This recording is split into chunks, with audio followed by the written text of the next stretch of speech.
Hello students, now let us try to understand insolation variation with time of the day.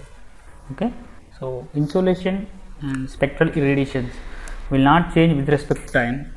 Okay, so the insolation released by sun will be same, that means it won't change with respect to time, but however they will vary on earth.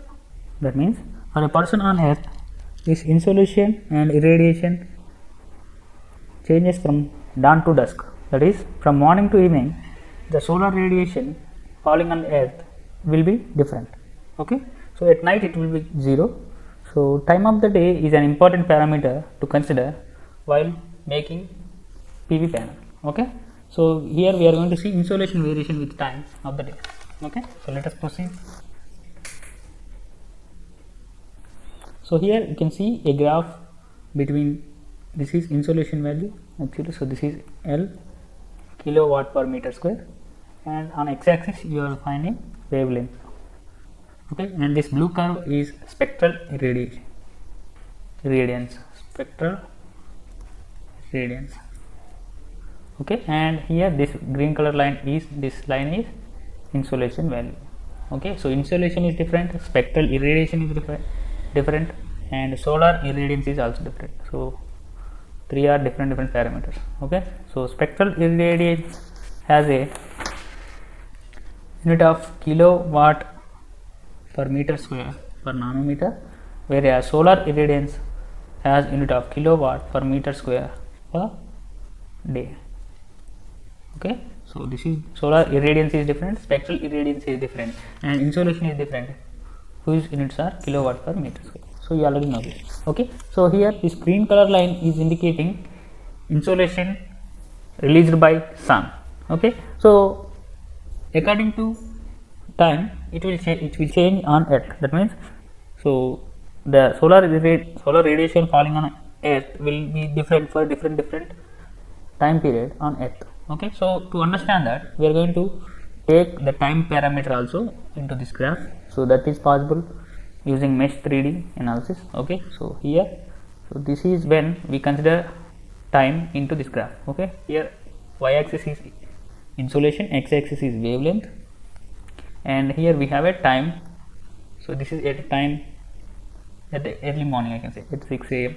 so this is at 10 a.m. this is at 11 a.m. so this is at 12 a.m. 12 p.m. I can say. So here you can see insolation value is minimum at 6 a.m. and it is increasing as time is progressing, and it will be maximum at 12 p.m. that is known, and it will again falls and it will again come to 0 when time reaches 6 p.m. So to understand that, I am going to show you this 3D view. Yes, this is 3D view of our mesh 3D. Okay, so here x-axis is having wavelength and y-axis is having insolation, and here z-axis is showing time. Okay, here you can see this is 0 hours, that is 12 a.m. this is 5 a.m. and you can see this is 6 a.m. So from 6 a.m. you can see there is a increment in insolation, and it is increasing as time is progressing. Okay, this is maximum at this time period, that is around this is 12 p.m. and it will again come to 0 as time is progressing. Okay, so this is 6 p.m. Okay, from 6 a.m. to 6 p.m. there is a change in insolation, and it is maximum at 12 p.m. Okay, and it is 0 beyond this time periods. Okay, it is 0 at night and there is no insolation. Okay, so this is variation of insolation on earth from dawn to dusk, right? From 6 a.m. to 6 p.m. there is insolation, and it is varying from time to time. It is maximum at 12 p.m. and it is minimum at 6 a.m. and 6 p.m. So we need to consider these changes of insolation to draw or to get size of panel, okay, which is having a specific power rating. Okay, so we need to design the PV panel based on this insolation values varying from time to time. Okay, so here our second unit is focusing on insolation and sizing of PV panels. So what are the factors that we need to consider to size a panel is we are discussing here. Okay, so I'm going to show you the 2D view here. So this is change of PV panel, change of insolation from time to time. Okay,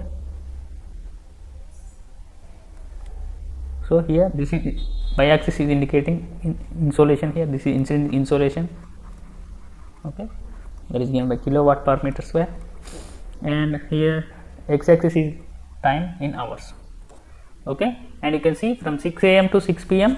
insolation is increasing and it is maximum at 12 p.m. okay. So now let us see the energy in this curve, okay. So what is this area of curve is indicating? That is energy, right? Okay, energy, sun energy. So that is given as H, capital H, which is kilowatt hour per meter square, okay, because here x-axis is kilowatt per meter square, okay, and y-axis is in hours. So if you multiply both of them, you are going to get kilowatt hour per meter square, okay. So let us take standard insolation value, because this curve has non-linear property. So to better understand this, we are going to equate this curve area with a rectangle, so that we can use that area to conclude some parameters, okay. So I am taking the reference of standard insolation. So this is standard insolation line. So standard insolation is nothing but 1000 watt per meter square, right? This is standard insolation at 25 degrees centigrade, okay. So this blue color line is indicating standard insolation line. So we are going to draw a rectangle whose area will be equal to area of the capital H, okay. So using standard insolation as upper limit, we are going to draw a rectangle such that the area of rectangle is matching the area of the actual measured energy, that is H, capital H. So if we equivalent small h, so this is small h actually, that is in hours, okay. So these are the standard insolation hours. If we can find these hours, we can conclude that, so these are the hours between which we can get standard insolation value. So this h is hours. We need to find this small h using our capital H, okay. And finding capital H is also very hard task, okay. So if we equivalent this small h to capital H, then we could know what is the equivalent hours of standard insolation time, okay. So here let us see the area of this rectangle, that is kilowatt hour per meter square into number of hours, that will give us H kilowatt hour per meter square, okay. So if we find capital H, we can get standard insolation in hours. That means I am going to equivalent small h with capital H, okay. So that is small h is equal to capital H, that is area of this rectangle is equal to area of the actual energy, capital H. So the insolation will be, okay. So here we have equated our actual energy to small h, which is number of hours of standard insolation time. Now let us assume WH load be the required energy, okay, which is in kilowatt hour, okay. So if you divide it with small h, that will give us peak power. Kilowatt hour by h will give us kilowatt. So that is peak power required from PV panel, okay. So this is what we need to find. Peak power required from PV panel is to be found, okay. So what we are going to do is we are going to find capital H first, and we are going to equate it to small h, okay, and we are going to find peak power, that is WH load by h, okay. So this is the process. Now let us see estimation of incident energy, that is capital H kilowatt hour per meter square, okay. So if we find this capital H, we can find standard insolation hours, that is small h, then you can find peak wattage required, okay. That is what you have seen so far. Now after finding the peak power, that would form a basis to select a PV panel with this peak power requirement, okay. Now with series parallel combinations and a data sheet, one can choose the number of panels that are needed for the specific power, okay. So in this way you can arrive at size of the panel, but here H has many uncertainties. This H, capital H, has many uncertainties, that is its value is dependent on so many factors that we are going to discuss now, okay. So some of the examples are daily time period, seasonal time, water vapor content, clouds, weather conditions, atmospheric conditions at a particular locality or latitude, okay. So if you can get H with reasonable accuracy, okay, capital H, so we can size the panel approximately, Okay, so panel size is mainly dependent on this capital H. Okay, so we need to find that capital H as accurately as possible. So let us see the factors affecting our incident solar energy, that is capital H. Okay, so factors affecting capital H, that is incident solar energy. This capital H is nothing but incident solar energy, right? Incident solar energy. Okay, so first one that is being affecting our solar energy is geographic location. Okay, so here we can place our solar panel anywhere on the earth. So we know that at equator the solar energy fall on equator is very much higher compared to when we are going towards poles. Okay, so at equator we can get maximum amount of solar energy. Okay, so geographic location has effect on incident solar energy. Okay, this is one thing to consider. And second point to consider is collector orientation, that means panel orientation. Okay, and here geographic location parameters are pi will represent latitude and lambda will represent longitude, because based on the latitude and longitude only we can define the exact position of the panel.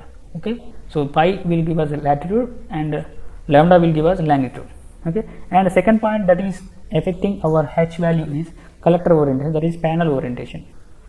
Okay, so it should be oriented such that it should get maximum solar radiation, solar energy.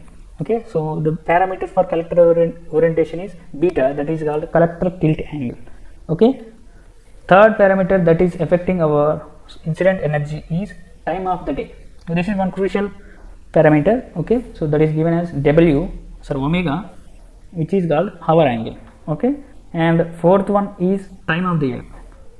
Okay, so time of the year indicating seasons. So over a year we are getting so many seasons: summer, winter, monsoon. So depending on seasons, the solar incident energy will be different. Okay, so that is given as delta here, declination. Delta is called declination, that is time of year. And the final one which affects H majorly is atmospheric conditions.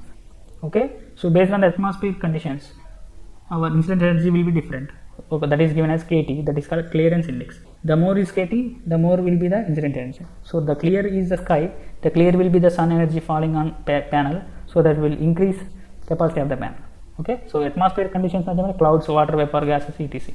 Okay, so these are the things that are affecting our solar incident energy. Okay, so we are going to conclude that, so we need to find H as accurately as possible, and we are going to find number of hours which are standard insolation time. Okay, so what is the period of time in a day that is better to get maximum power out of a PV panel is small h here. Okay, so that is what we are going to find here. Okay, so this is about incident energy variation with time of the day. Okay, thank you.